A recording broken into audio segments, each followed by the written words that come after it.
Hey, this is Brian, wanting to let you know that the MovieFilm podcast now has a Patreon. If you head over to patreon.com/moviefilmpodcast and hit subscribe for only $5 a month, you'll gain access to a special feed where you'll find every commentary we've ever recorded and every episode we do moving forward, ad-free and without any interruptions. We are very grateful for our sponsors, and our free feed isn't going anywhere. But we wanted to offer an option we believe is the most satisfying way to enjoy the show. No ads, no interruptions. Your subscription will also go a long way in helping to support us and helping to sustain production of this show. So, if you're interested and able and want to enjoy the most satisfying way to enjoy the podcast, please head over to patreon.com/moviefilmpodcast and subscribe. We'd be very grateful. And now, on with the show. Welcome, friends, it's the MovieFilm Podcast. MovieFilm Podcast, enjoy the show. Zachy and Brian are talking about movies. MovieFilm Podcast on the radio. Welcome to MovieFilm. It's episode 329, brought to you by Mr. Boy Productions. I'm Zachy Hassan. I'm here with Brian Hall. Hey, how's it going, Zachy? Hey, it's going, man. You ready to go on the hunt? I'm always on the hunt. Yeah? I'm ready to youcha this thing up. Yeah. Have they been identified, those creatures, as Yautja before? Is that like a thing from the lore? Okay. So now here's me. I think I'm a reasonably plugged in person, and I'm like, I mentioned in my class having watched Predator Badlands. I was like, yeah, and apparently they're called Yautja. How long has that been a thing? And there was more than one person who was quite vehement. Oh, that's what they're called. And I'm like, oh, A, I had no idea. And B, hey, like, maybe settle down about the things you get that exercised about. Hey, we're on the same team, man. Yeah. I mean, I've watched every single one of these things. Yeah. I thought they came from the planet Predatoron. Right. That's what I assumed. Yeah. Predatron. There you go. That makes more sense. Well, I mean, these guys, there's been like comics and all sorts of ancillary sorts of stories and things that I know I haven't seen. So I guess I wonder, Dan Trachtenberg, if he's like steeped in all that stuff. It sounds like he must be then, if he knows all that stuff. I don't think I was even aware of just how much Predator extended literature there is. Yeah. I mean, I guess I'm like semi-aware. It is kind of interesting, the whole, Terminator, RoboCop kind of pairing thing, and then the Predator, Alien. Like, we just accept that now. Like, oh, yeah, Alien, Weyland Yutani exists in the Predator thing. But that was like kind of a novelty comic-y thing, right, at one point, but then it just got adopted by the films. That's right. Yeah. I mean, that all started because back in the late 80s, Dark Horse Comics had the license to both Alien and Predator, and both of them were 20th Century Fox properties. So they're like, why don't we just pair these two together? And I mean, for a while, that was like Aliens versus Predator was like the best-selling comic of all time. Wow. Right. I mean, I remember watching Predator too, and you have that scene at the end where Danny Glover goes into the Predator's trophy room, and you see a big old xenomorph skull. Mm-hmm. And I was like 11. I was like, Alien! Yay! So, by the way, I got to ask. So you went to you watched it like opening night, basically, right? Like sneak preview night, whatever. Thursday night. Yeah, Thursday night.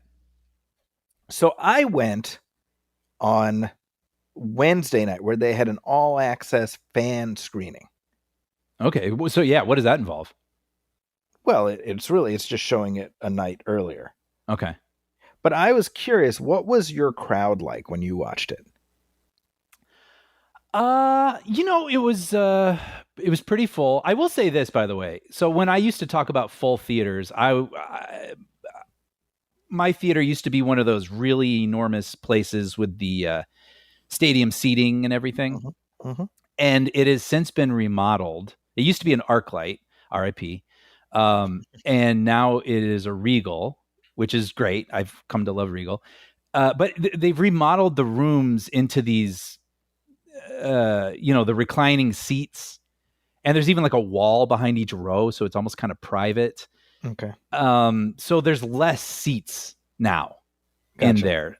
So when I say full, I'm not talking about an auditorium anymore, but there's still, I should count. I'm kind of curious how many it is. Anyway, just wanted to paint the picture, but it was full, I think, last night. And people were like kind of, I could hear responses, laughter or like, oh, like a clap or something, but it wasn't like big. It wasn't a big response.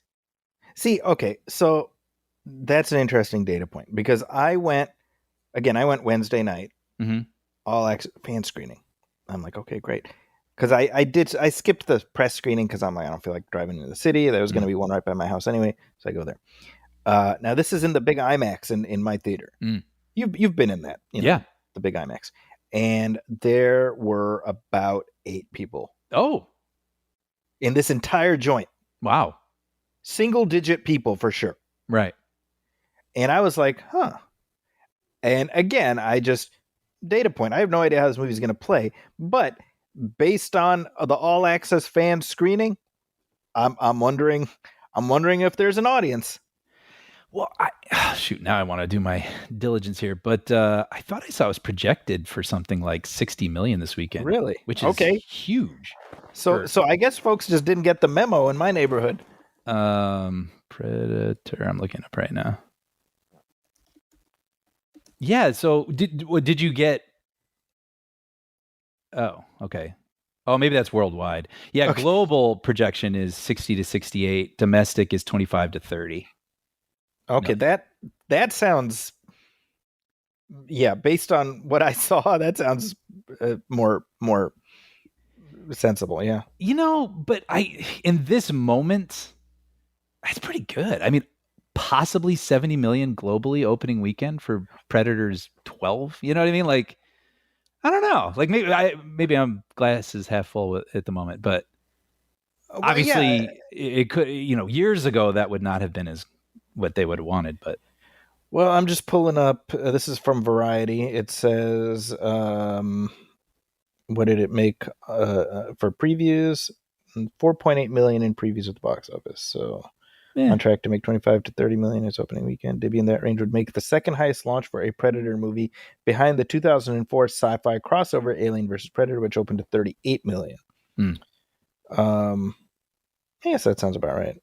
Yeah. It says here, Disney is hoping Badlands can use its broader PG-13 appeal to hunt down a profit after disappointing returns from last month's Tron Ares and Springsteen Deliver Me From Nowhere. Man, that movie just disappeared. Right? I thought that would have much more of a shelf life. Me too. I mean, I'm not a big Springsteen person, and not that I don't like him. I just didn't grow up with him. Okay. So I don't have like a connection really to Bruce Springsteen or the music, but I was kind of curious. I was sort of waiting for people to tell me it was worth it. Sure. And then it feels like that just didn't happen and it disappeared. And I'm like, whoa, okay. My sole question when it comes to music biopics is, does it pass the Dewey Cox test? Which is to say, does it follow that formula, or does it break out of that formula? Break out, yeah. And my sense is that it does not. Huh. Well, at the very least, as I understand it, it focuses on one moment with him versus trying to encompass his entire life. Sure. Which is, I don't know, maybe good. I don't know. It's great casting, I'll tell you what, though. Yeah, kind of interesting. I mean, I've only seen the trailers, but it seems like he physically, when he's performing on stage, it kind of reminds me of how Bruce Springsteen looks. Yeah. Do we just want to talk about Predator now? I feel like we're it's appropriate because this movie kind of flips the paradigm. So maybe we just we do our Predator. The only reason I hesitate is because of spoilers. Okay, that's fair. I'm sorry. Do you want to do it? We can do it. I mean, it's just weird that we started and it's like, but come back in an hour. Oh, well, that's a good tease, right? Okay, that's fair. Yeah. Stay tuned. Do you want to hear what we thought? Hey, we showed up on opening night. Do you want to hear what we thought about it? Stay tuned. Okay, that's fair. Okay. Wait, I have to ask real quick because you went to the fan thing. Did you get like a coin or a keychain? No, nothing. Okay. I got a near empty theater, so that's something. Well, this is is kind of a thing. I mean, you have like the popcorn buckets that they're doing now, which is, there was a moment where it really did feel like those things were rocking and rolling because the movies were doing well and people were buying all the buckets. I mean, of course, the Dune bucket lives in infamy now and everything, but now it feels like, I mean, I saw a Black Phone 2 bucket and I was like, I don't know about that one. You know? See, I feel like the Dune bucket, you could have done a Predator version of that. That's just like a Predator face. just Right? give in and like, yeah. Missed opportunity. Yeah. But it's wild that they are doing it with every film now. And it does feel like, occasionally when I do get popcorn, they'll be like, oh, here, we just put it in a How to Train Your Dragon bucket. Just take it. Because it's months later and they have all these extras. So we're at like the 1996 phase of Beanie Babies now. Right. It's like, okay, it's done now. Well, so there is that thing, but I'm noticing occasionally now there's like little tokens that you'll get when you see. I mean, certainly posters. Like I'll talk about. I saw Back to the Future for its 40th re-release, and there was posters for that. I'm noticing that I got a poster when I saw The Naked Gun.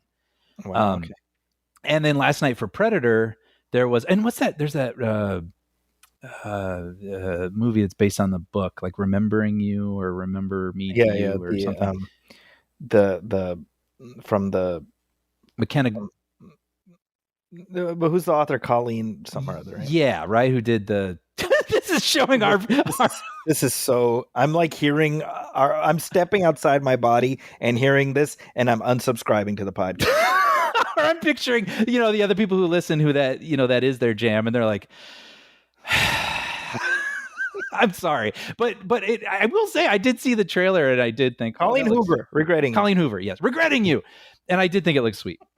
Anyway, but I noticed at the table, you're like, regretfully yours.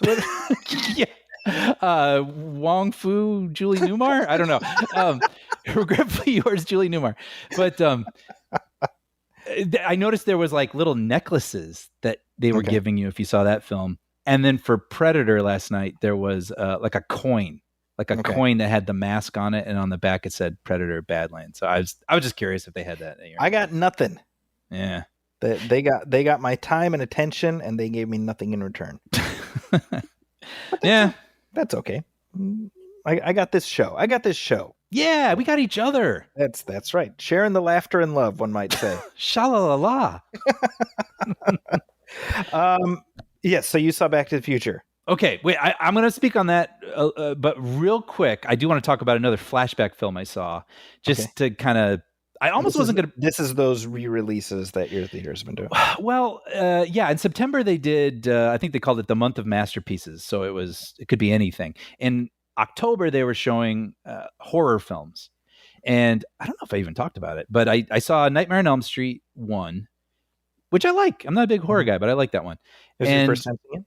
No, I'd seen it before, but man, it was really cool. I mean, in these remodeled theaters, these big screens, I mean, it was really fun. And it made me also just marvel at the way that they can clean up these older movies now.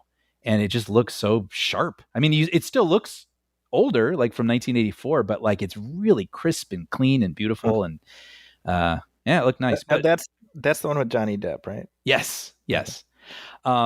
But I almost wasn't going to bring this up, but I saw Halloween 3 is what I should start with.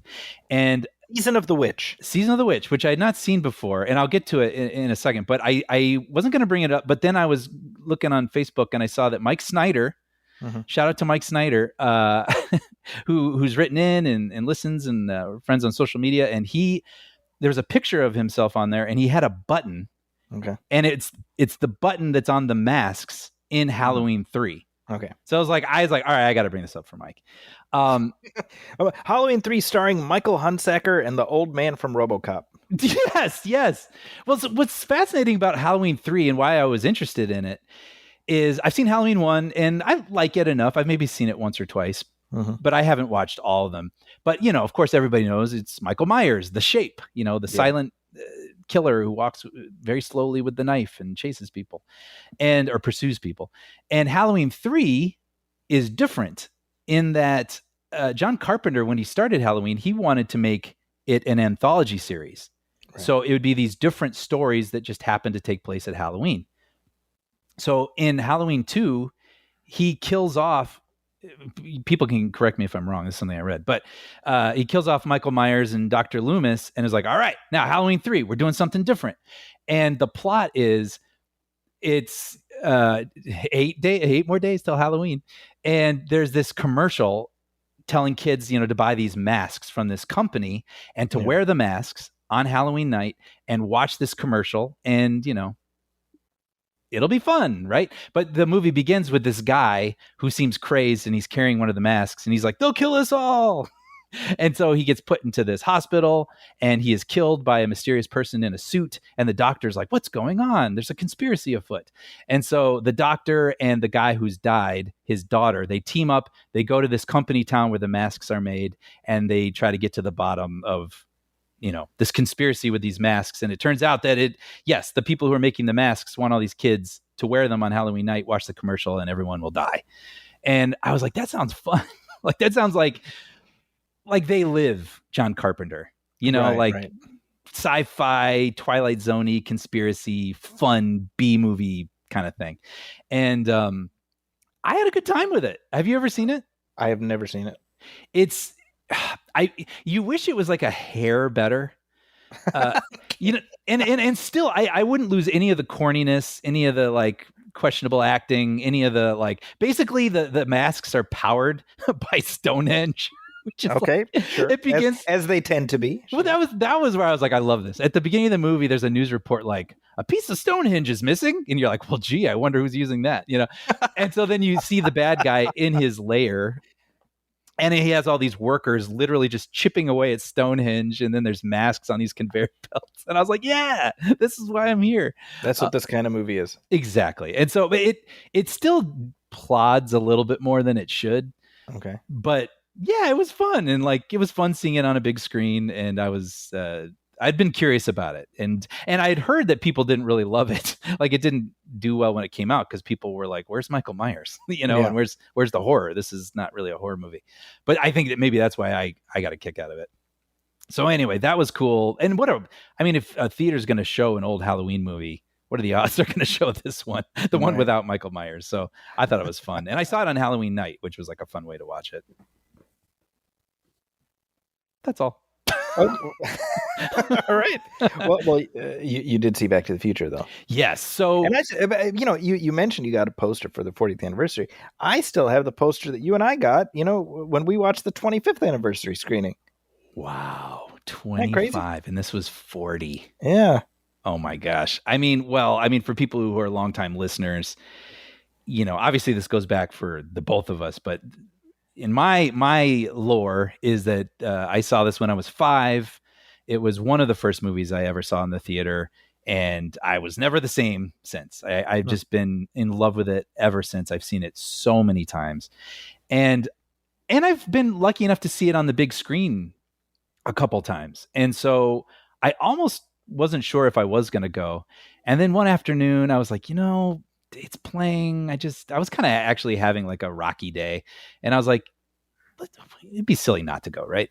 And man, I had a blast. I've seen this movie so many times, but watching it on this enormous screen, I just had the biggest smile on my face for 2 hours. I laughed at jokes like they were the first time I heard them. I got a little lump in my throat when Marty hugs Doc at the end.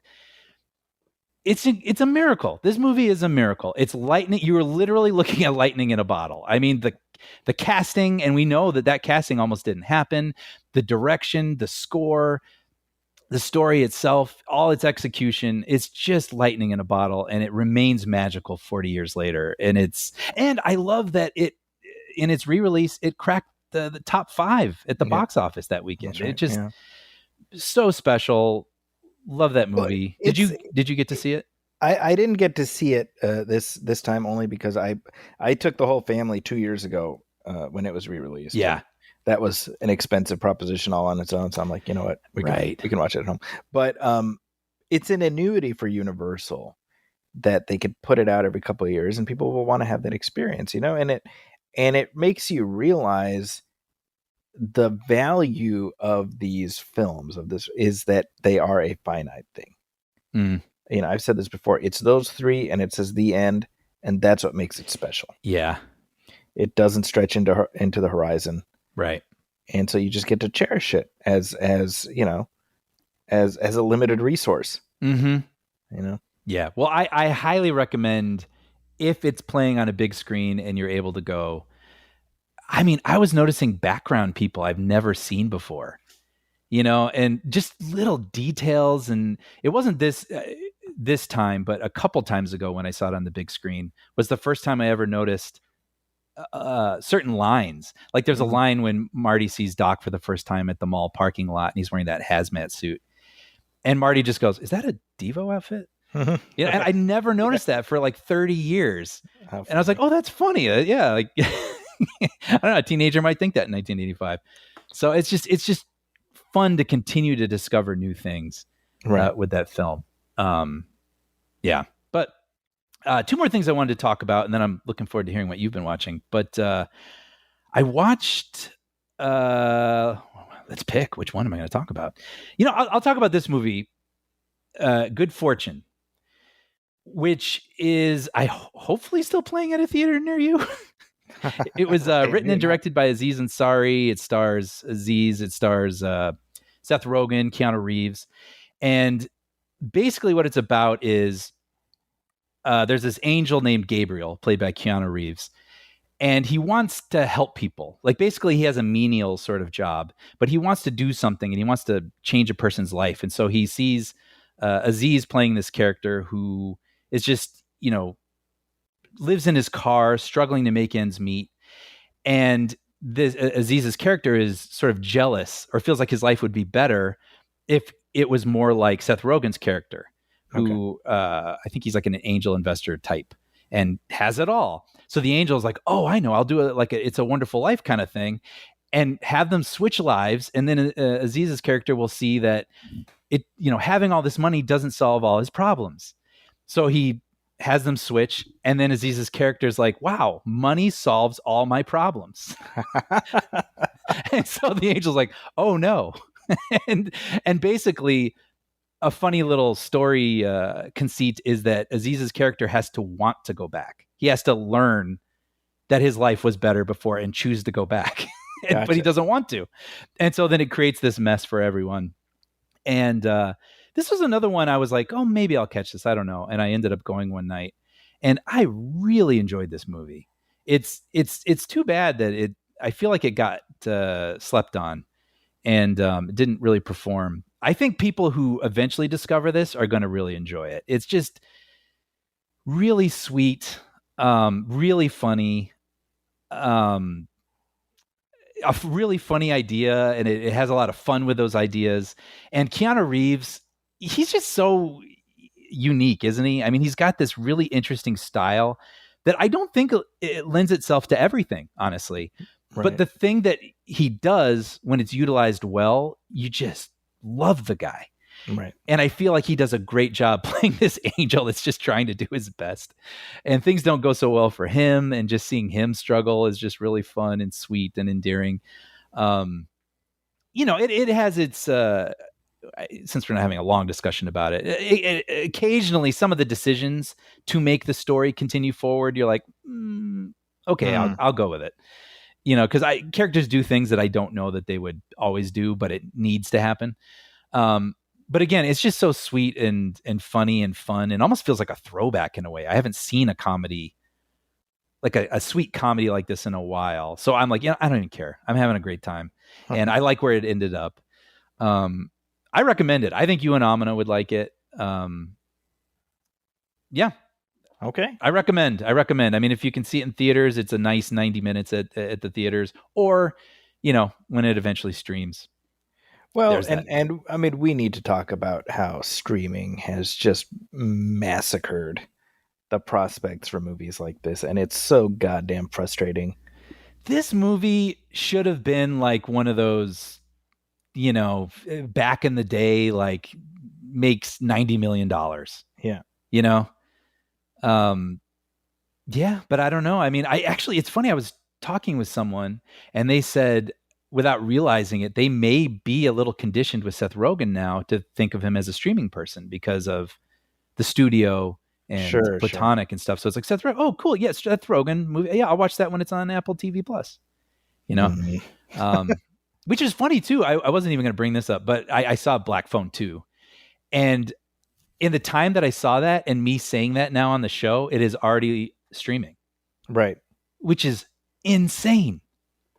Well, all of the, I was reading about the Smashing Machine, which I haven't heard, great things about, but that feels like something that would have had an audience maybe 10 years ago. Yeah.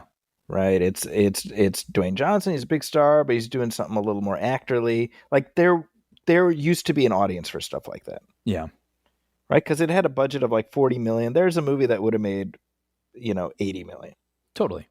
Right. And so it's just like, we're at a point now where these mid-level things aren't performing, superhero things aren't performing. Yeah. Where's the audience, Yeah. It seems like a lot of the hits are surprises. Yeah. Like Weapons and things like that, where everyone goes, well, I'll be darned. I did. Huh. Yeah. Or your Five Nights at Freddy's or your Minecraft, things that are aimed at younger demographics, Yeah. Kind of fascinating. I saw, Now You See Me, Now You Don't. That's coming out. Ah, okay. Next week as we record this. So I can't really talk about that yet because the embargo's not up. But after watching that, I was like, I want to revisit the other two, the previous ones. Mm-hmm. And I popped those on, and I had a grand old time. They're just such a throwback, right? Like, I don't know that they felt like a throwback at the time, but they certainly feel like that now. That's the perfect way to describe them. I feel it is a fun 4-quadranty throwback. Yeah. Just I think that it's the first film which you worked on. Yes. It did well, but I remember there was some critique over the third act twist. Sure. Like maybe there was one twist too many or something. Yeah. Which I mean, the movie is 12 years old. Can we talk about it? I think we can talk about it, right? Well, I'll say this. Yeah, I think we should. And if anyone is intrigued by the third one and hasn't seen the first two, maybe skip ahead like 2-3 minutes. There you go. So, the whole movie sets us up that, you've got the horsemen, the magicians who are doing their little heists, and then you've got Mark Ruffalo as the FBI agent who's on their case. And then third act reveal turns out that Mark Ruffalo is actually the guy who's been behind it all. Mm-hmm. And they've been doing heists on his behalf. Mm-hmm. Right. And I remember seeing that back. But that's a reveal. They didn't realize they were working for him, right? That was a surprise to them. Right. It's a surprise to them and the audience. Right. But I remember at the time there was criticism of how that was structured. And I mean, I haven't seen the movie since it came out. So watching it again, I'm like, no, I get why it rubbed people the wrong way, because the movie doesn't give you enough rope to make that feel like an honest reveal.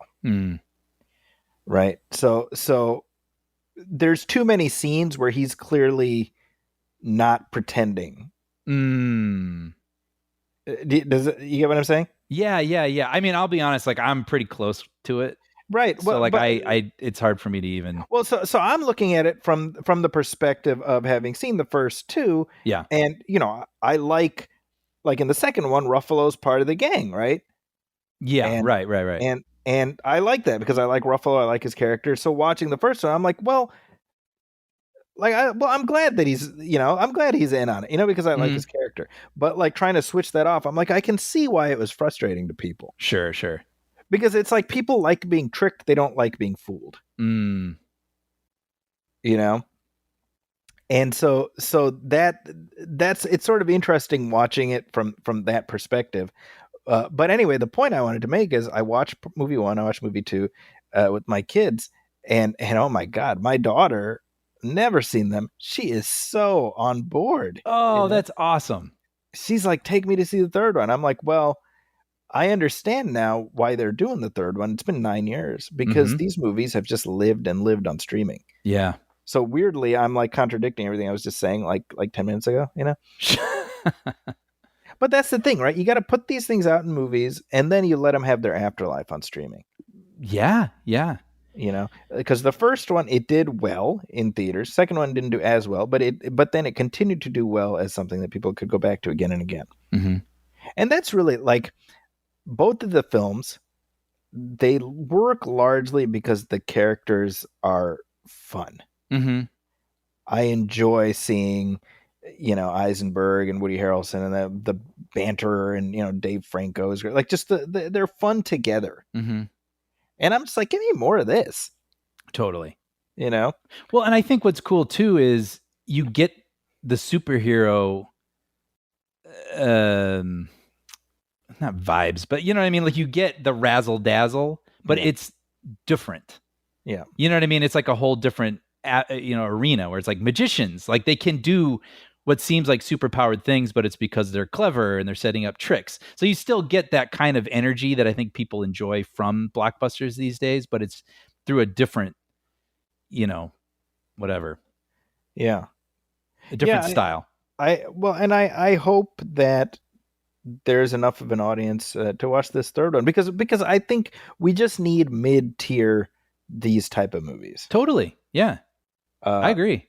I hope people aren't like, oh, whatever, I'll just watch it on streaming. But I'm looking. Are you planning to watch the third one? Yeah. I'm looking forward to discussing that one. With you. Yeah. Actually, I've seen the first one a lot, but the second one I've only seen once. Okay, might be kind of fun. I mean, they're just popcorn films, in the best way possible. So like, it'd be kind of fun to, like you did, to watch the first two and then go catch the third one. I think there's just something about heist movies, man. Oh, dude. Well, you know what? Isn't that funny? I agree, but I didn't realize there were people who don't like heist movies. Really? Oh yeah. There's people who just. Have you ever seen that Rick and Morty episode? By the way. No. Oh yeah. You son of a bitch! I'm in. Which is brilliant, but it's basically how what's his name? Rick, I guess, hates heist movies and he complains about them, but basically then he becomes involved in a heist story as it's happening, and he's like critiquing it along the way. But no, I love heist movies because it's like, I mean, I get that there's familiar tropes to them and character types, and basically they're going to show you everything they need to do, and everything is going to go wrong, and how they're going to get clever and get out of it. But I don't know, that's fun for me. Yeah. So, but we should say, by the way, I mean, you did post production on the first film. Yeah, I worked on that movie for a year and a half. Man, I remember you were a burnt out husk of a man by the end of that process, just in terms of the sheer amount of hours that you were putting in. Oh man, yeah. I mean, it wasn't one of the worst. The worst were way back in the day, like Mr. and Mrs. Smith and things like that. But like, yeah, it was a lot. But what was great is the people. I mean, it was like the editors, they were like amazing, and they're still friends to this day. Louis is like an awesome guy and an amazing leader. Louis Leterrier. Yeah, the director. And he made it like fun. Okay. He made sure we were having like a good time while we were there, because we were there a lot, and he'd buy like remote control cars and do all sorts of stuff, and we'd be racing them in the hallways. Like that's one of my favorite jobs I've ever had. Wow. Working on that movie. That's so cool. Yeah. And and they even slipped my voice in toward the end. Yeah, you said that was that in the extended version? Well, I'm in the theatrical version. Okay. As the FBI or whoever's descending on what's it called, the 5 points or 5? Right. Yeah. And there's an FBI guy who speaks into a microphone and goes, "Copy that." And that's me. And then I did a news report after the freeway chase that's in the extended version on the Blu-ray. Gotcha. So I'm the news reporter. Yeah. But I mean, it's just a great experience. That's awesome. Yeah. Louis Leterrier did the first one. John M. Chu of Wicked did the second one. Yeah. And then this new one is Ruben Fleischer, who, I mean, he did Venom and Gangster Squad, but he did the 2 Zombieland movies, which explains, Woody Harrelson and Jesse Eisenberg, probably. Oh, funny. Yeah. Good rapport there. And I got to say, Dave Franco, it's been kind of cool to see him. His profile has grown quite a bit in the last 10 years. Yeah, it really has. You know, he's matured into more of a leading man. So he gets a little bit more to do in this one. Mm-hmm. I'm looking forward to discussing. I am looking forward to rewatching it with my kids, but I'm looking forward to discussing it with you. Yeah, I'm just picturing me in the reclining seat with a bucket of popcorn, just like ready to just have some fun. What does that popcorn bucket look like? Exactly. It'll probably be a Good Fortune popcorn bucket. Here, just take it. I know. Hey, we got some headlines, Brian. Extra, extra.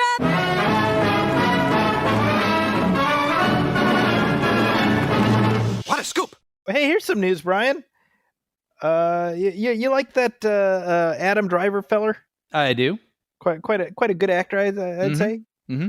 Well, he had an idea a couple of years back to bring back his character Ben Solo. Oh, he came up with an idea. He teamed with another young whippersnapper. You might know, filmmaker Steven Soderbergh. I'm familiar with his work. Yeah, he's done a few things. He's done a few of those heist movies we were talking about. Yeah. Oh, I was gonna be like, he of Bubble fame. That too. Bubble. They came up with an idea, a movie called The Hunt for Ben Solo. That's a big deal. I mean, Very big deal. you think that's something that they would have to entice Adam Driver to revisit that character right. after he's had a whole arc. Yeah. Right. But he was one of the driving, no pun intended, forces behind this. no, double no pun intended. Yeah. Yeah, you're right. So it pitches it to Disney. Pitches it to Lucasfilm. They're like, hey, this sounds great. They pitch it to Disney and they shut it down. Yeah. They're like, nothing to see here. They're flicking the lights like it's closing time at the bar. Yeah. They're like, get your ass out. Nothing. And they had a script, right? Like they had a script, and Driver, Soderbergh, and Lucasfilm were like, this is good. Let's do this. And it was Disney that said no. Now, I have to say, yeah, up to this point, I have been generally pretty amenable to how Disney has handled the Star Wars franchise. I've had my disagreements. Sure. But big picture, I've been like, they're just doing their thing. This is probably the first time where I'm like, what the F are you people doing? Do you know what you're doing? Right. Because it seems to me the sequel trilogy is somewhat polarizing. Uh-huh. So it's a very, very kind way of putting it. But it feels like, and you correct me if I'm wrong, it feels like the one thing most people agree on is that Adam Driver is friggin' great in these movies. Right. He's great as Kylo Ren. He's great as Ben Solo. He's just great all around. He's great when he says, please, Mr. Kennedy. Oh. You're right. Which the movies needed more of, if you ask me. I agree. So he comes up with this idea, and the idea that Disney's like, there is no way to explain Ben Solo coming back. Say the people who have turned somehow Palpatine returned into a meme for the ages. Yeah. And had an entire series about Boba Fett crawling out of the Sarlacc pit. Yeah. Yeah. Now this makes not even a little bit of sense to me because let's forget like the money side. I'm like, as a story, right? This is something you and I talked about when we did our commentary track for Rise of Skywalker. I was like, maybe they should have left Ben Solo alive because that sounds kind of interesting to me. Here's a guy who's not redeemed. He doesn't get into Jedi heaven. He's got to deal with the fallout of all the horrible shit that he did. You get a whole new trilogy. Right? Yeah. So I'm like, I don't even care how Ben Solo comes out. I don't think anybody cares. The movie could start with a flash of lightning and suddenly there's Ben Solo going like, what the hell happened? Right? Right. I mean, it doesn't even matter really, right? Because it's just a mechanism. Yes. To get to the interesting stuff. So I do not understand this, and I need you to explain to me why Disney did this. Okay, hold on. Let me get them on the horn. Thank you. No, but I love your take. Like, I remember when Force Awakens happened and he killed Han Solo, and you said there's no coming back from that. Absolutely not. And I remember thinking, I know he will, because that's just the playbook. And that's what they did. And, you know, to mixed results with that film. But I love your take. Like, what if it wasn't that simple? What if it feels like that should be the playbook, but he doesn't get into Jedi heaven? There's more work to do. Like, and what is that work? And what, you know, like, that's interesting. We haven't seen that play yet. And so, yeah, I think I'm very interested in what this story could be. And what I read into this is, well, actually, I don't exactly know, but I was going to say, what is the direction they want to go with Star Wars? That's the overarching thing that I'm getting out of this. Like, whatever this isn't a direction they want to head. But what I find interesting is it seemed like Lucasfilm was okay with it. Yeah. So maybe those two in this moment, you know, are not simpatico about where they're going next.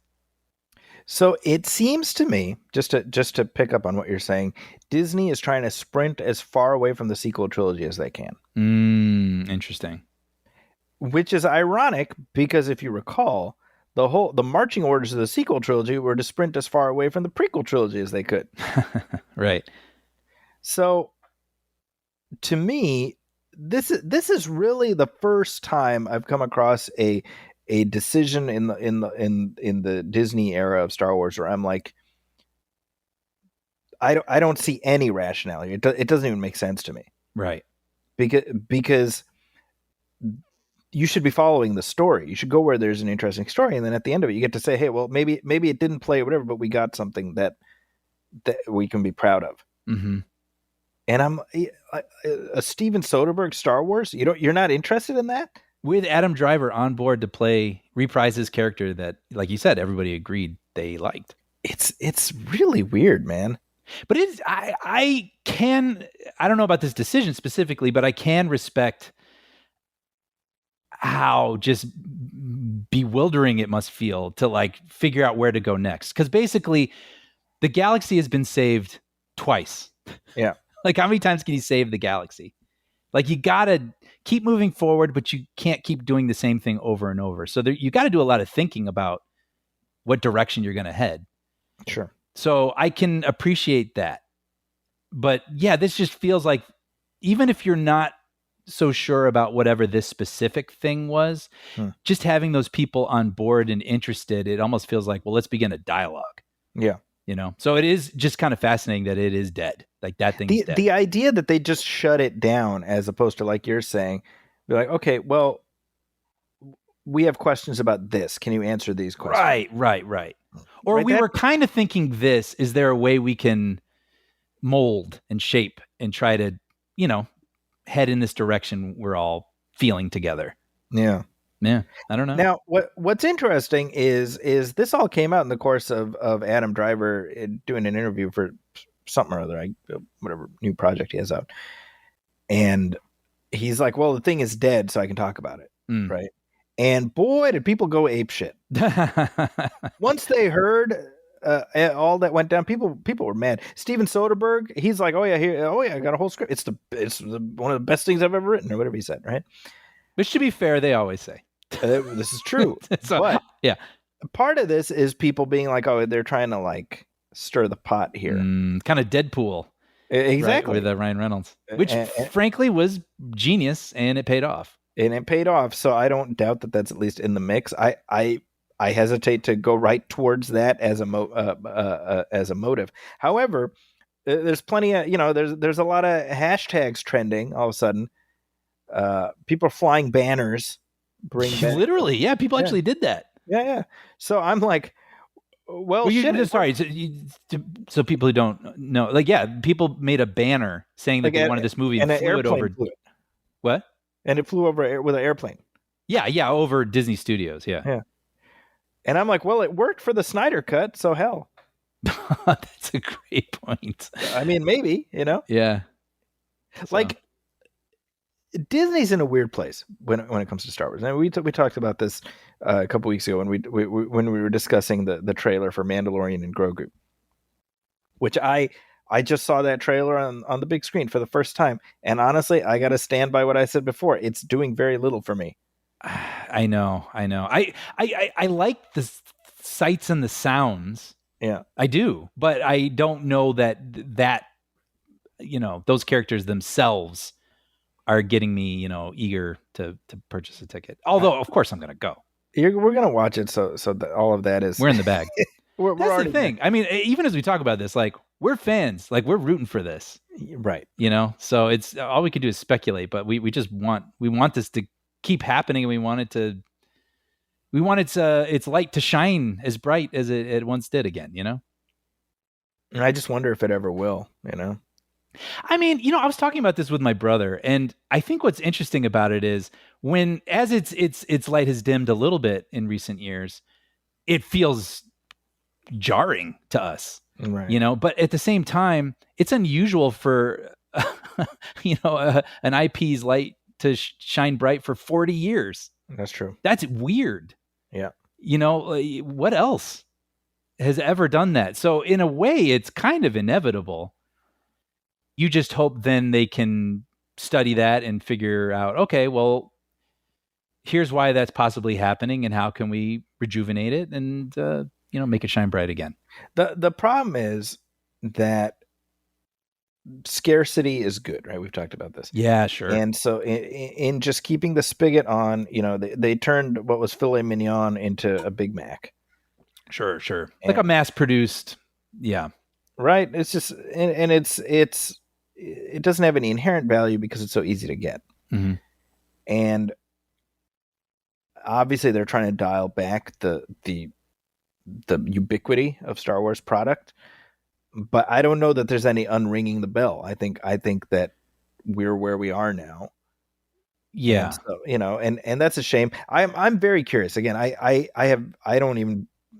I'm not even going to begin to guess how The Mandalorian and Grogu will do, but I can't tell you how I'm feeling, and I don't think I'm alone. And so that's when I hear this premise, I'm like, well, that's a great idea. That's just in terms of the story possibilities, there's so much there. What's interesting about that also is a lot of times I hear people like, can we please get away from the Skywalker saga? Right. Which I sort of understand. And I think that might be, if there's like a note behind the note, it might be the repetitiveness in the stories that are being told. I like the Skywalker stuff. Like, I want to see new things with the Skywalker stuff. Right. I don't want to see the galaxy saved again from a giant weapon. I don't, but like I'm telling you, man, I love your take. Sold. I'm sold. Like, we got a Skywalker, and he didn't have the arc we thought we were going to see for like the third time. Right.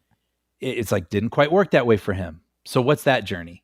I like the Jedi. I like lightsabers. I like the Force. I do want more of that. Like, I think it's fine that they have these other stories that, Andor, of course, which are more about the politics, and, what was the one with the kids that was pretty good? Oh yeah, Skeleton Crew, which was like different, great. That's what the TV stuff should be for. But like, I want to see another cool Jedi story, and this seemed like an interesting opportunity with a character that's already proven that we like, to do that and try something a little different. Yeah. But, especially, I mean, again, it's like you got Adam Driver on board. He's like, hey, this is something I'd be interested in doing. Well, at least, come on, guys, Yeah, I don't know. And again, if the crux of your argument is, we can't, it doesn't make sense that Ben Solo would come back to life. Well, I call that a failure of imagination, because Star Wars has more resurrected characters than you can shake a lightsaber at. Yeah. They're coming back constantly, Yeah. I think the idea of somebody coming back from the Force, I find that really interesting. Mm-hmm. Yeah, sure. Like, I mean, it's all fantasy anyway. The outer limits of the Force have never been established. Mm-hmm. We didn't know that they could fly and zoom around, until we watched The Phantom Menace. Right. So, I mean, it's it's like, I don't know. It's baffling. Yeah. Well, anyway, we're talking about studios not knowing what to do with franchises with the word "star" in the title. Star Search is back. Yeah. Star Search: The Next Generation. Star Trek, Paramount, which was recently acquired by Skydance. Mm-hmm. Did you see this, by the way? There was an article in, I think it was in Variety, just looking at David Ellison and all his plans for what he intends to do at Paramount now that he's the big honcho there. Mm-hmm. And he's also talking about potentially acquiring Warner Brothers. Yeah. And I just read that and I just found it all depressing. Me too. And not even because of the person. I don't really care about that. No. But I'm just like, these are studios with these proud legacies, and we're just turning them into content farms.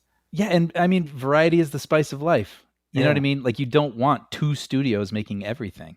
Yeah, and we're sure heading there. Yeah. Right. Yeah. So it had been, when the acquisition happened, one of their mission statements was to start doing something with Star Trek again, because if you recall, I mean, the last time they did a movie was 9 years ago. Wow. But over the course of those 9 years, there'd always been the intention of bringing the band back together who was in the J.J. Abrams produced films and do a fourth and potentially final movie starring that cast. But as of this article that we see, they have now moved on from that idea. Yeah. So the Kelvin timeline Star Trek stories are now presumably finished. Yep. How do you feel about that? Well, partly I'm like, oh, right. Mm-hmm. But also I'm like, well, it's been done for a while. Ditto.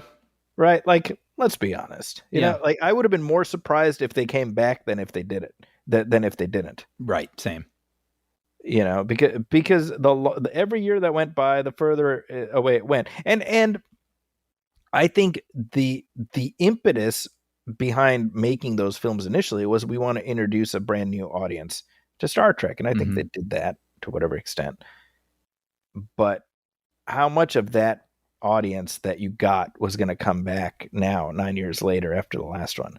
Right. And all those actors, probably can command bigger salaries these days. Like, it didn't feel very sustainable, especially like you said, they were perfect in their moment. Yeah. Who knows how they would have played in 2027 or whatever. Yeah, right. And by the way, look, I mean, the original Star Trek actors played those characters well into their, golden years. Mm-hmm. Yeah. So there are always possibilities. Sure. I don't rule that out. Mm-hmm.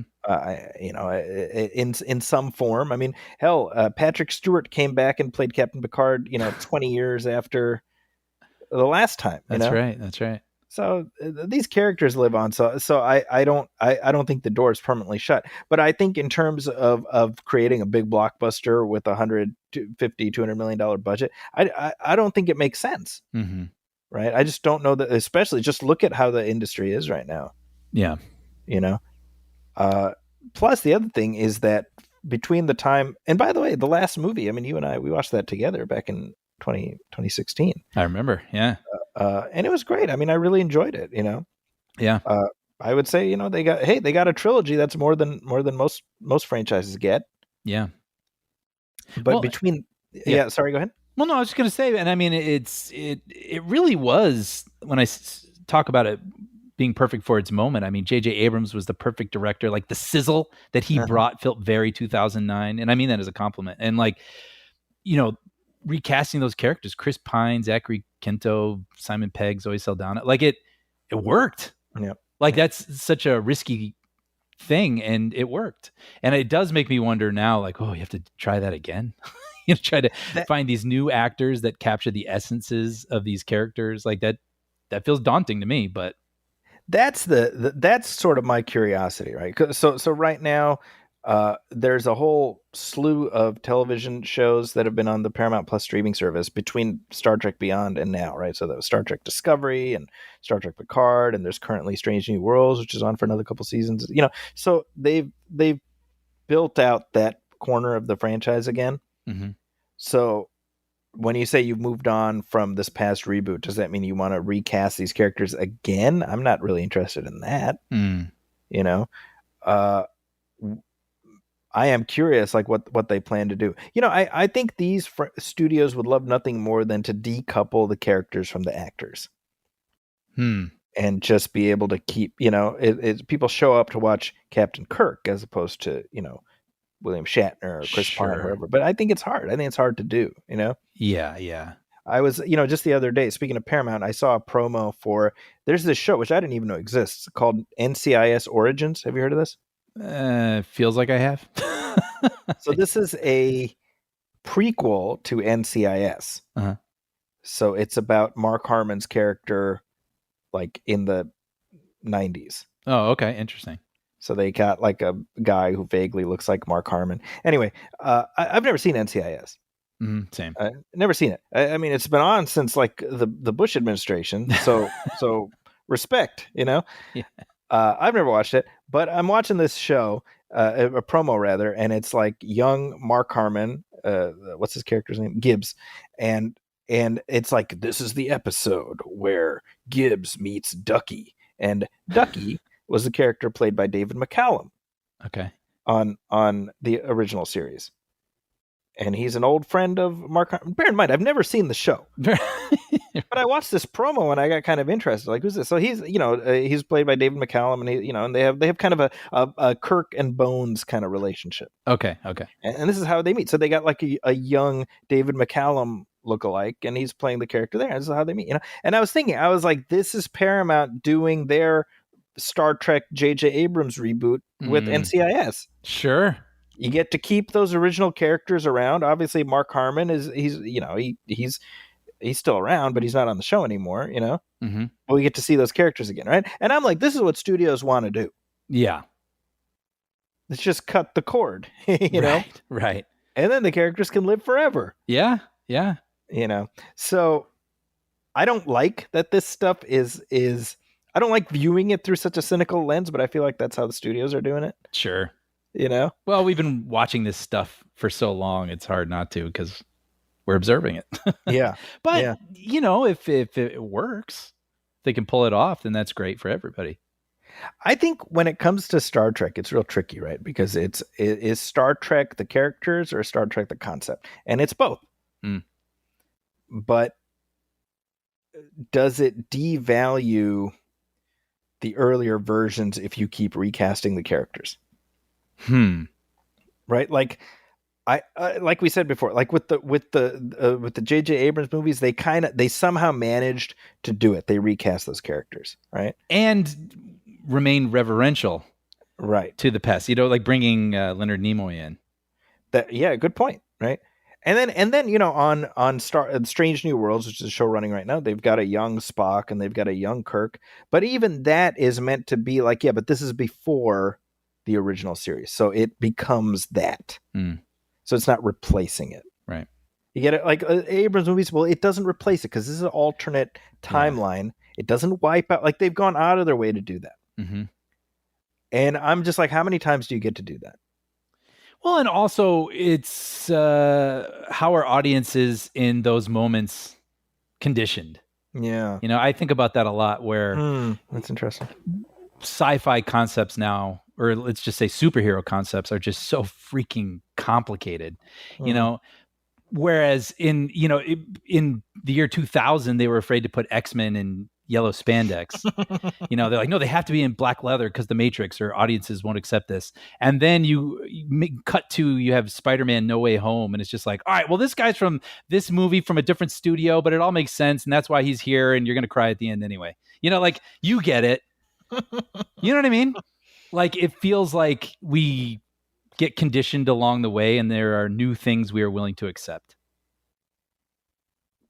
Yeah. So it's interesting, Yeah. Actually, in that vein, so we're talking about continuing franchises. Are there audience for this? So news just broke this week that there's another Mummy in the works. Yeah, I did not see that coming, to be honest. I'm glad that Tom Cruise and Jake Johnson are going to be back for their adventures. Doesn't that feel like that's been completely erased? I feel like that Beatles movie, where, like, if I were to bring it up, no one would remember that Mummy movie ever existed. But I'd be like, no, I swear it did. Tom Cruise was in a Mummy movie. It's really, I mean, yeah, it has been left in that submarine that Ethan Hunt went to in the last Mission Impossible. Right. Now, here's the thing. I should say this. So earlier this week, I got out of class and I was driving home, and I had Spotify playing, and I put, I have like soundtracks on shuffle on Spotify. So up comes Jerry Goldsmith's music from The Mummy. I'm sitting in my car listening. I haven't listened to that soundtrack in a little while, and I'm listening to this music. I'm like, that's nice music. I was like, The Mummy, it's a good movie. Like I remember when we talked about it last year. And I was like, this is fun, And I was like, when was the last Mummy movie? That was 2008. So it's been 17 years. All right. Well, we're getting a little further back, but if we do another one, it's probably, the window might be closing, but I feel like if they do one in the next year or so, that's like kind of get that nostalgic sweet spot, I just had that thought. All right. So I'm driving home. I go home. I take a nap. Because I got class in the evening. So I take a short 20-minute nap, lie down. And then I hear it on my phone. And I reach over to my phone and I see a push notification, and it says, Brendan Fraser and Rachel Weisz in negotiations for new Mummy movie. And I just said, well, I did that. So I guess I have power over all things now. And you're welcome, world. I was just picturing you like Mr. Burns when he's coaching that softball team, and he's like, hit me a home run. And then the player does, and he's like, ha, I told him to do that. It's like you. I made that happen all by my lonesome. Yeah. Well, so what were your feelings? I mean, were you like, good? Or were you excited? Were you just like, oh, well, yeah, that makes sense? I think what I said is still applicable. I feel like the window may in fact be closing. Mm-hmm. And I don't mean in terms of people's affinity for it. I just mean in terms of like these actors' ability to do it, Yeah. They're not getting any younger. I mean, Brendan Fraser, he's like an older guy now, Sure. And the budget that they would be willing to spend on what a movie like that would require. Exactly. Now, that all being said, I know there is a lot of accrued affinity for these films. Yep. The first two. I don't think anybody really likes the third one. So I'm like, well, I definitely see the desire to do it. And I know that the Mummy ride at Universal Studios has been a consistent like performer. Mm-hmm. So like you can see why Universal wants to do it. But my sense is that everybody who saw the news seemed genuinely, excited, which makes me happy. Yeah. I mean, like you said, I think there's a lot of goodwill toward Brendan Fraser just in general. And, he's had a bit of a resurgence lately, and it seems like everybody's loving that. And yeah, like you said, I mean, this feels like a very generational film. Like it's celebrated by a generation. And I could see that audience being excited and showing up for this. I think it's a good idea. Yeah, like I think I mean they would need to get it out if they're everyone signing up now. You'd be looking at probably in 2 years from now. I'm guessing, right? It feels like it would be a good wrap up for the whole thing. Yeah, I think so. I think the fact that Rachel Weisz, they're bringing her back is obviously the smartest thing they can do, because, I mean, she did not come back for number 3. Right. And that was I mean, there's a litany of issues with that third movie, but that's certainly near the top. Mm-hmm. Well, and it's interesting too. It's coming from these younger directors. They call themselves Radio Silence, and they did the most recent Scream film, right? I think, and then that movie Ready or Not with Samara Weaving, which was pretty good. So like they have an interesting energy, let's say.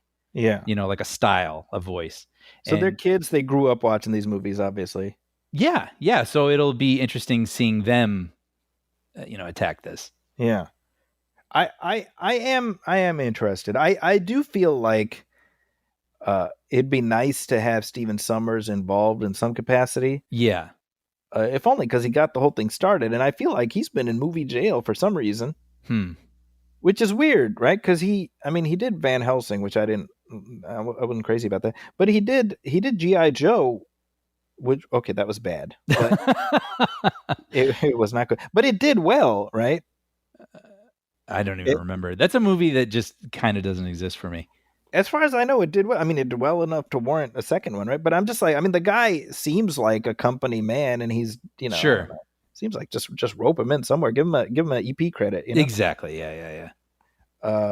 But yeah, so that would be probably we're looking at like two years from now. I hope, you know what? I hope it happens. I hope it's good. I hope it's because I know, if nothing else, I know Brendan Fraser, when he was making the rounds talking about The Whale and getting his Oscar, he was talking about how much he loved playing Rick O'Connell and how much he'd love to do it again. And I'm like, give that man a Rick O'Connell movie. Come on, Hollywood. Well, that, and also I'm in. Like, we've talked about it. I think I talk about it on the commentary. I feel like I missed that movie by like 2 years, at least in terms of being like in the right moment to be passionate about it. Yeah, sure. For decades to come. I saw it. I thought it was fun, and it just is like a fun thing that I had seen. Yeah. So I don't carry that passion, but like I enjoy it, and when I see it, I enjoy it. But now in the the theatrical landscape these days, like I definitely want to see like a desert adventure, Indiana Jones style movie. I want to see that.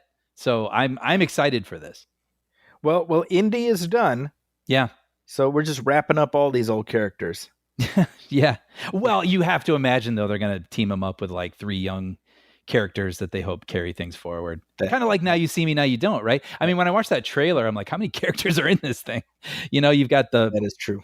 I mean, it's already like a big cast, the 4 horsemen, right? That's 4 characters you got to keep tabs on. But it looked like they introduced at least 3 more younger people, because I assume if the older actors don't want to continue forward, then it's like, oh, well, these are the new horsemen, and we got the ponies ready to go. Yeah. Yeah. So I have to assume that's what they're going to do here. Probably. Well, hey, speaking of bringing things out from the closet, here's another piece of news that just broke earlier this week. This is via. This is coming from Warner Brothers. We got Gremlins 3 on the calendar. I mean, not just like with Goonies, I think they were developing it, right? Yeah. Like we're working on this. We're working on a script, but this is on the calendar. So, all right. It has been 35 years. Yeah. Since the last Gremlins movie. 35. Okay. Yeah. That's like 2 generations. Yeah. So here's my prediction. This movie will not be made. No, Zachy, don't say that. I think right now Warner Brothers is trying to get sold, and they're trying to make it look like they got a whole bunch of stuff. Right? Why did you do that? They're trying to make it like, oh, we got this coming. Oh, you want some Gremlins? We got Gremlins coming too. That's true. There are so many people interested in possibly making offers to Warner Brothers that Warner Brothers is releasing all their financial information. Yeah. And this puffs it up. Now they announced we got Steven Spielberg back as executive producer, and we got Chris Columbus back as director. And I'm like, well, he didn't direct those movies. Yes, right. That was his first produced script. He wrote the first one. He wasn't involved in the second one, I don't think. Yeah, that feels right. It feels very different. So I'm kind of like, okay, 35 years ago was the last time you had a Gremlins movie, and people weren't interested back then. But what do they say? Like, distance makes the heart grow fonder. Now, listen, I will watch a new Gremlins movie, and I don't doubt that Warner Brothers would love to sell some Mogwai dolls. I thought of that, by the way. Yeah, but they're doing that anyway.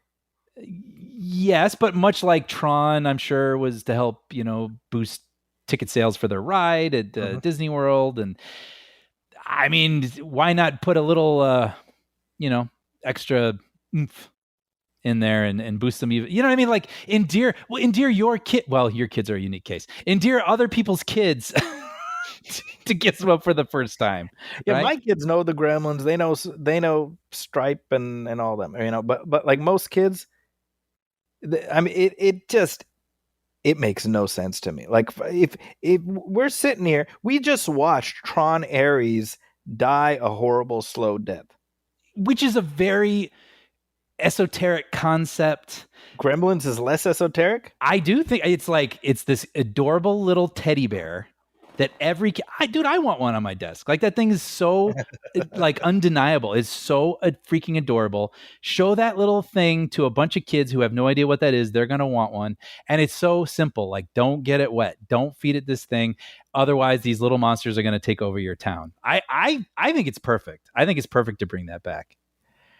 Well, you know what? I guess we'll find out. So my contention is that this movie does not get made. Well, it is on the calendar for November 19th, 2027. My secondary contention is that if it gets made, nobody's going to watch it. Wow. Well, it is coming, though. So I think Chris Columbus is going to co-write it, which, maybe he just come up with the story, or maybe he is co-writing. I don't know. But it's also going to be with the duo who wrote the latest Final Destination movie. Okay. Who are also, if I'm not mistaken, possibly going to be directing another Steven Spielberg project. I think they got attached to like a story that he had for a long time he wanted to do. So, I mean, I don't know. Like, people seem hot on these guys. They can do anything they want right now. That gives me a little bit of hope. They seem like a hot thing right now. And if they're interested in doing this, brings their audience over, brings us over. I think this movie makes a lot of sense right now, actually.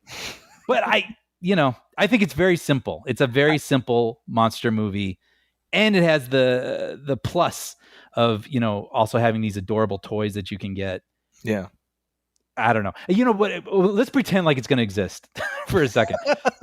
What I'm very curious about is what the story is going to be like, because the first one is very much its own thing, and the second one is very much its own thing, right? Very, very different, those two movies. See, I think that just to mix things up, they should bring back Billy, obviously. I think so too. But instead of Zach Galligan, he should be played by Zach Galifianakis. I'd watch that. So would I. And you put like a curly wig on him. Yeah. You're respecting the legacy. You're playing to a modern audience. Yeah. Wait, you're respecting the legacy. Okay. Yeah. All right. Let's roll with that. You're respecting the character and the first name and first two letters of the last name of the other lead actor. You're respecting the legacy. But see, what I don't think it's going to be like a Suburban Tale this time, because that's not big enough. I think, they'll take over New York or something like that, and not just a building. No, Brian, here's what you do. You have Daniel Clamp as president of the United States. Oh, well, there you go. Yeah, there you go. Bring back John Glover, Absolutely. Well, and then now you had the visual effects that you can, I know Chris Columbus a couple of years ago said if he were to make a Gremlin sequel, it'd be a requirement to still use puppets. And I think they should, and I hope they do. And you can enhance those puppets, of course. But obviously you're going to have visual effects involved, and then they can take over Manhattan or something, I don't know. I'm totally on board for this. I maybe you just caught me at like a cynical moment. Sure. This morning as we're recording this. Yeah. But I'm just like, man, I don't know. I don't see this movie happening. Interesting. Okay. Versus The Mummy, which I guess, now that I even say that out loud, I think, well, that's a little different because you have these two big stars, and it is different, and it's more recent, man. I mean, again, you're like, no, you're right. You're right. To me, I'm looking at Tron Ares as our compass setting moment right now.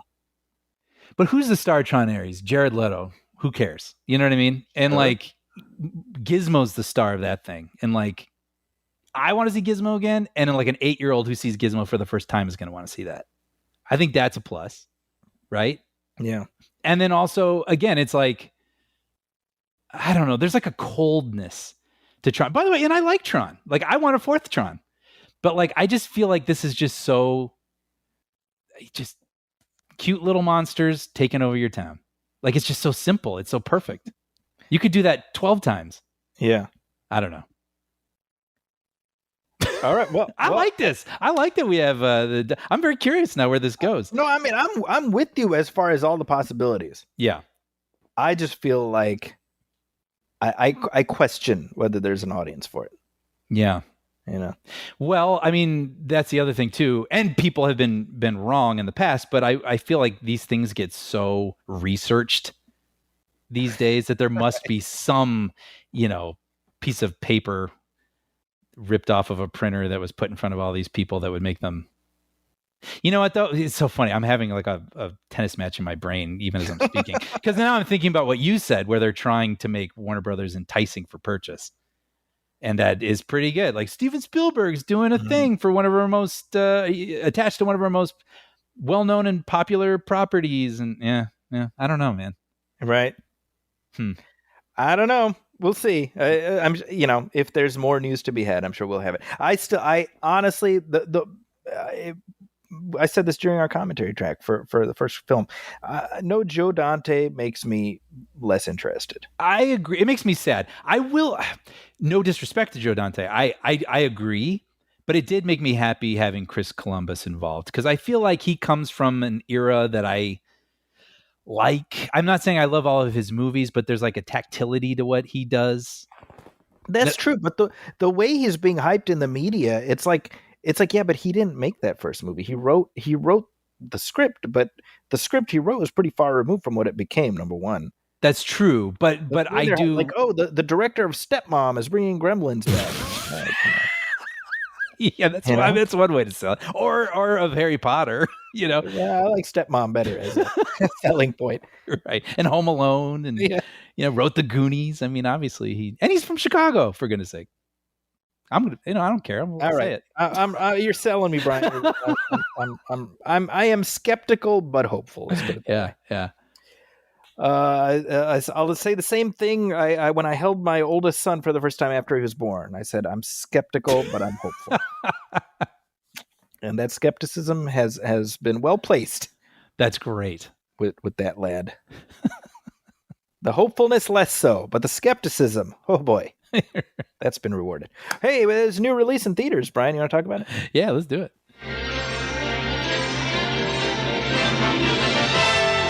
And now we're pleased to bring you our feature presentation.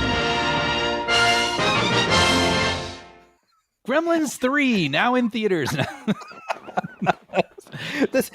Honestly, the performance of this movie might give us some tea leaves as far as how well a Gremlins 3 would do. Sure, yeah. Predator Badlands is in theaters currently. This is the 8th Predator film. Wow. Which, that's kind of crazy when you think about it. It really is. It is the 7th Predator film with the word Predator in the title, however, because the last one avoided that. That's right.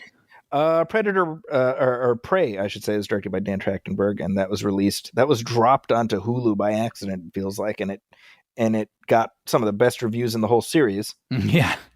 At which point I think Disney rightly was pivoted back to theatrical, which I'm glad for.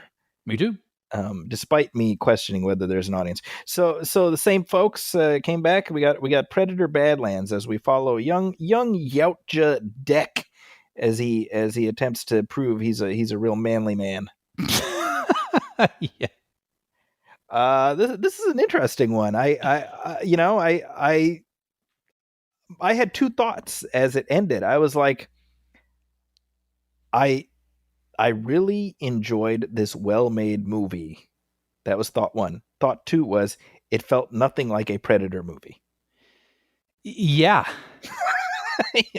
So I'm like, I'm trying to figure out like which means more to me, I mean, it's hard when you have 8 Predator movies. How do you continue moving forward? Yeah. And I think Prey was really brilliant, where they set it in a different time period, right? So it's like we still get the Predator Prey, thing happening, but it's like they, our hero didn't have machine guns, right? That was really fascinating. But she was a warrior, so it was, the game was a little different, and I loved it. I loved Prey. So what you were saying, where the lead Predator. What's his name? Deck. I'm going to call him Deck. Deck, when you said he wants to be a manly man, I think why, like right off the bat, why I was into this movie, I went into it like, I'm glad this is coming from the same people who did Prey. That makes me optimistic, but I can't say that I'm expecting a ton from this. Like, I don't You know? Yeah, I was kind of in the same boat. Yeah. Yeah. And so when the first 10 minutes, it's basically Deck, our, hero. He lives on this planet of these like ruthless, emotionless warriors, but he's kind of the runt and he wants to prove himself, but his dad doesn't believe in him so much that he's willing to kill him because if he's weak, he's not worth, he brings shame to them and he's not worth having in his life at all. And so then, Deck has an older brother who's willing to defend him and against their dad. And I was like, oh, I'm like feeling stuff, Right. Which I don't know if that's what Predator fans want. Yeah. I don't know. So this is my thought, right? I'm watching it. I'm tracking with the character arcs, this is a very well-made movie, right? And it hits all of those bases. The only thought I have is like, I don't want to feel bad when Schwarzenegger is like killing these dudes, That's a really good point. Because yes, normally we don't know what's going on in their heads. Right. Like they may as well just be like evil incarnate. Mm-hmm. Because we never see translations of their various clicks and noises that they make. Yeah, or know their hopes and wants. And I will admit, it was a little jarring at first reading the subtitles, like, hello, brother. It did. And I was like, is this silly? I can't tell. And I really did have that feeling. But then I did get caught up in the thing. I always get caught up in sibling stuff. And like, I don't know. I was able to get on its wave, I guess. Oh, no, same. Yeah. I mean, that's the thing is like, it almost feels like this great sci-fi story that they sort of had to put the Predator label on. I wrote a note that was almost exactly what you just said. Yep. Really? Yep. Right? Doesn't it feel like that a little bit? Yes, because it also usually it is like a mano y mano, or it gets down to a mano y mano. Evil incarnate on two legs versus a skilled warrior, and how are they gonna, outmaneuver this thing that seems unbeatable? That seems to be the template we've seen so far. But I don't think this is a spoiler, but halfway through this movie, you have that evil incarnate character thing that we've come to know. But like now he's got like a robot friend and also like a cute little buddy, that's like a creature that like is really adorable, and it feels very different from what we know from this series. Right. And so, so that's the thrust of it. It's like, you should know that going in, anybody watching, like, this is not in any way evocative of that 1987 movie. Sure. Yeah. The marching orders for that movie are very different. But if you're interested in seeing the mythology expanded in kind of an interesting direction, this will scratch that itch. Mm-hmm. But I mean, it's just doing something vastly different. And that's again, it's like, well, what do you want out of a Predator movie? Right. And to the point that you were making, it's like, well, we've done the man versus Predator thing enough times that you've probably tapped that well. Yeah. And I mean, not even that long ago with Shane Black doing Predators. Yeah. Well, I mean, Shane Black, after seeing Prey, he went up to Dan Trachtenberg at some event and he shook his hand and he said, I killed the Predator franchise and you saved it. Well, I do remember, being kind of underwhelmed by Predators. Oh, we were not fans of that one. Yeah, I mean, even though it had all the elements that I should love, the thing I remember most was it's on Earth, the Predator, and it's walking on top of a school bus in the suburbs, and I was like, dude, that is my jam. And like it's in the suburbs. What does that look like? And just still the movie just didn't get there. So it does feel like pivoting and expanding is kind of what you have to do. Well, I think one of the problems that we had with the Predator was that you could see the studio scissors all over the frames, and we know that the ending was just kind of a mishmash Frankenstein of a thing. And so, I think if Prey showed that you could have a smaller budget and let somebody follow their creative muse in interesting directions and have it be something worth doing, then I'd prefer that. Yeah, totally. Right. But going back to what we were talking about earlier, the question is, are you willing to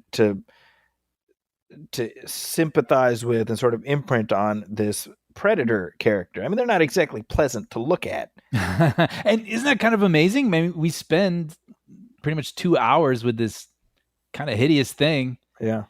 But what's I liked about it too, and I appreciated, was I remember there was a moment, probably with the Star Wars prequels, where I thought, man, we're never going to see a puppet again, are we? And I remember thinking, I think I am on record on the podcast saying, like, someday someone's going to make another movie or another Star Wars movie, and they're going to use a puppet, and everyone's going to say they're a genius. And they did. And they did with the Star Wars sequels. And in this one, I like that not all the creatures, but, the main one is like a suit and a mask. And I'm sure it's plussed and enhanced. But, like, when Elle Fanning's touching, his face, I mean, it's just, it just feels very present and tactile. And through that mask, they were still able to have the actor inside emote.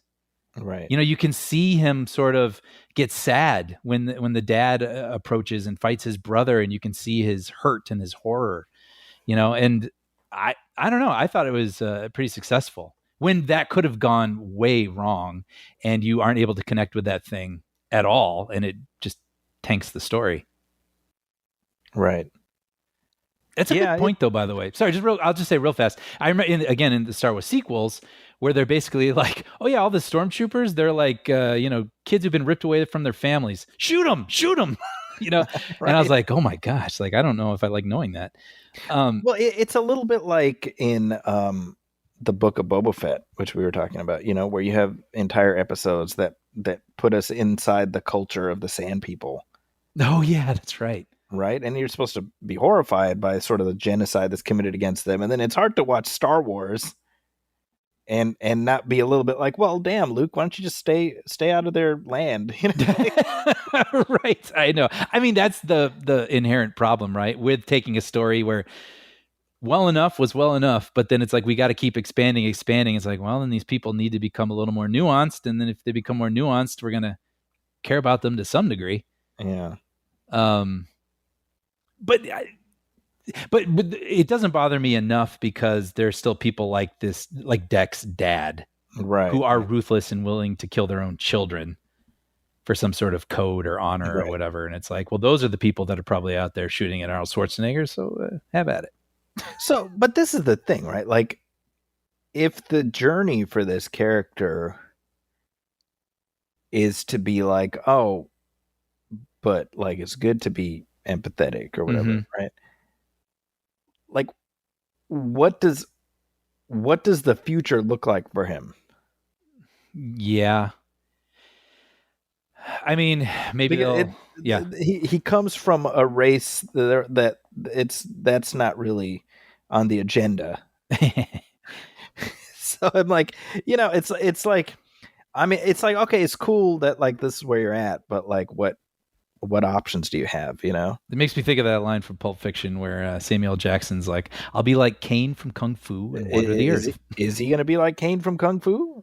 I do wonder if these characters now will go on some sort of other adventure, and eventually at some point I imagine he'll have to confront his family again, or I mean, not at some point, I mean in this movie. Well, yeah. Well, I just mean, or somewhere down the line he's going to encounter someone who's like who he could have been or something, and he'll well, no, you're right, I guess he does kind of do that. But Now that said, you mentioned Elle Fanning. She's terrific in this. Yeah, when she was first introduced, I was like, she's either going to get on my nerves. Yep. Because, and the reason, it's not her fault, but it's like the character type she's playing. I'm like, I know this type. You know what I mean? I've seen this before. The overly perky, enthusiastic person who's paired with the grumpy person. And if they go too hard, you're going to be annoyed also. But I think she landed it perfectly. You really grew to like that character. Yeah. You agreed. Oh yeah. I think she plays a synthetic kind of in the vein of Lance Henriksen's character and Holmes, etc. I mean, Wayland Yutani, it's all right there, front and center, which I think is also kind of cool. Like it's just like, yeah, by the way, it's all the same universe. Yep. Right. Also, goddamn, can this company be slightly less evil about like everything? I know. I mean, geez, Yeah. like they are so evil. Yeah. It's a little less evil. They're so evil. They make robots evil. Like they turn robots evil. Well, I was gonna say I thought Elle Fanning did a good job playing both. Wait, Yeah. sorry, is this spoilers now? I don't want to. Well, it's in the trailer. I'm pretty sure. Okay, she plays two synthetics. Yeah, like the good one is like accidentally good. Yes. But anyway, but I thought she did a good job, like the distinction between the two. And I know there's a little costuming and makeup and whatever, but I really did feel like they were these two different beings, and I thought she did a good job at that. Did a good job at that. Yeah, absolutely. All the business about her she's like trying to get her legs back and stuff. All of that all worked for me. Oh, that was fun. Right. I mean, this is the thing, right? Like I went into this movie being like, I don't know if I want to spend 2 hours caring about a predator. Sure. Yautja. Yeah. Which again, not everybody knows that. Come on. I'm sure it exists as the mythology, but the way some people like, you didn't know that? Come on. Nobody knew that. Yeah. Again, they come from Predatron. Right. They're the predators from Predatron. Right. That's my headcanon. Damn it. But I went in being like, do I want to follow weird crab face guy for 2 hours? Mm-hmm. And by the end, I was like, well, good. I'm glad I did. Now, do I want to keep following weird crab face guy for another 2 hours? I don't know. I think I'm good. I'd rather follow a human protagonist. Yeah. So I don't know where this goes next. Right. But as another sort of expansion of the Predator franchise, the universe, I would say yes, thumbs up. Yeah, I would say I liked this better, in my opinion, than Alien Romulus.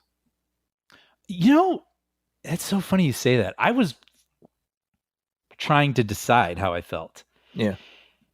I don't know. I guess they're a little too different for me, but I was wondering if I connected with that a little bit more because of the humans, the humanity of it. And like, again, there's another sort of sibling thing that happened in there that I really loved. The girl. The reason I'll tell you why I like this one better, because I felt like Alien Romulus was sticking a little too close to the template. Yes, definitely. Right? And this one, man, they swung hard. I mean, you're not going to confuse this with the 87 Predator or any of the other ones either, Yeah, yeah. So that's why I like this one. I also, the effects work was really incredible. The way Deck, like, I mean, there's a practical plus CG. The way they did it's remarkable, man. I agree. There was some of the planet expansion or whatever you want to call it. Like you could tell they were in some real locations, but then built things out in the background. And I thought that was a really great approach to that. It made the place feel real versus just being on the volume the whole time or something. Mm-hmm. But I will say when it started, I did connect with the whole family drama, and that made me endeared to Deck. And then when he landed on that planet, and it just felt like, oh, these are the plants that, there are these grabby arm things on these trees. I was like, oh no. Like, I didn't love that. And the reason is they seem to be coming out of nowhere. Yeah. So I'm like, the physics of this, my brain can't compute this. Like if I saw them even attached to the trees somehow, right. But they just sort of felt like they were coming out of somewhere off camera that I couldn't see and could reach really far. And just, that felt very, very cartoony and video gamey to me. And then it was like he enters like a field and these plants and they, get too close and they blow up. And then there's like a little bug. And then if you touch it, it like blows up. And I was a little worried the movie was going to become just, and then this thing happens. And then this thing happens. And there wouldn't be much of a story to it. And it would just be like. The vibe I got, Brian, in that vein? It reminded me of After Earth. Wait, sorry, remind me of that. Yeah, see, that movie has been completely Is that the forgotten. Will Smith one? Yeah. Which opened against Now You See Me, Now You See Me. And it got demolished. which I've never seen actually. That was the real magic trick. Yeah. Is that they kicked a Will Smith movie to the curb. That movie, you've never seen After Earth. No. Okay, well, that's basically, what's his name? Jaden Smith, who's sort of the Deck of that whole thing. Mm-hmm. And he's going from one locale to the next and he hears his dad's, narration or whatever, like his in his ear. He's like, this place will kill you because of this, and it's very similar. Mm-hmm. So I got like After Earth vibes, but they're better. I'll take this over After Earth. You know what's funny? Now that you say that, I'll take dental surgery over After Earth. well, that's directed by M. Night Shyamalan. Yep. And I gotta say, when this character Deck was going through all these different landscapes and stuff just kept happening, I actually thought of Lady in the Water. Oh, how funny! It reminded me of someone telling a bedtime story where they were just kind of like, and then he goes in a field and the plants, if you get too close, they like blow up, and then he sees a bug, and then if you get to the bug too close, it blows up. And are you tired yet? Like to your kid, and like it just felt like, and then, and I was worried the movie was just going to end then to the end. So I was happy that was not the case. Then once he meets Thea, the Elle Fanning character, and then she's got an agenda, and then her other synthetic friends got her agenda, and then then the story kicks in. I did like the characters and their arcs. Yeah. So I was a little concerned in the first act, but I was happy. I was pleasantly surprised that it was more than that. Yeah. And by the way, I'm speaking very positively. It's not something that I can say I felt passionate about. No. At the end of the day, I was going to say, like, is it a movie I see myself revisiting? Not often.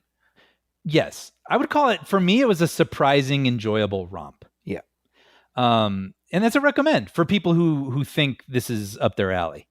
Just to reiterate, don't go in expecting anything approximating that first movie, right? Or any of the other movies, right? So you're either down with that or you're not. I mean, that's your fork in the road. Mm-hmm. Because if you want, a determined human dodging predator gadgets, this is not that. Although we do get that patented predator thing at the end where Deck has learned more about his environment and comes up with clever ways to utilize it. That is true. Which is one of the things I love most about the first one, where Schwarzenegger's setting up all the booby traps and yeah. Now, interestingly, there was a animated anthology that was put up on Disney Plus, made by the same people, Dan Trachtenberg, etc., called Predator: Killer of Killers. You see this? I haven't. I did not see it, but I got the highlights and the post credit scene of that show reveals that the Arnold Schwarzenegger character and the Danny Glover character are in like deep freeze on a Predator ship or some such thing. Okay. Right. And apparently they have talked to Schwarzenegger about coming back at some point. They had to sign off, right? He had to give permission to use his likeness, mm-hmm. About coming back for something in the future. Mm-hmm. And now, if you tell me we do like a Dutch, like old man Dutch teams up with Deck movie, I'm interested in that. Absolutely. Right? Yep. Like he's the mentor figure, right? That's kind of interesting. Mm-hmm. In some way, I don't even know how that works, but as the beginnings of a concept, I'm intrigued by that idea. It's almost like Sarah Connor having to work with the T-800. Yeah, exactly. Yeah. Right? Yeah, I do. Well, I read an interview with Dan Trachtenberg, and he said that he had 3 ideas for Predator films, and he's done the 2 so far. Wow. And so I like that they're wildly different. Right. The whole Native American woman fighting a predator without the conveniences of modern weapons. Great idea.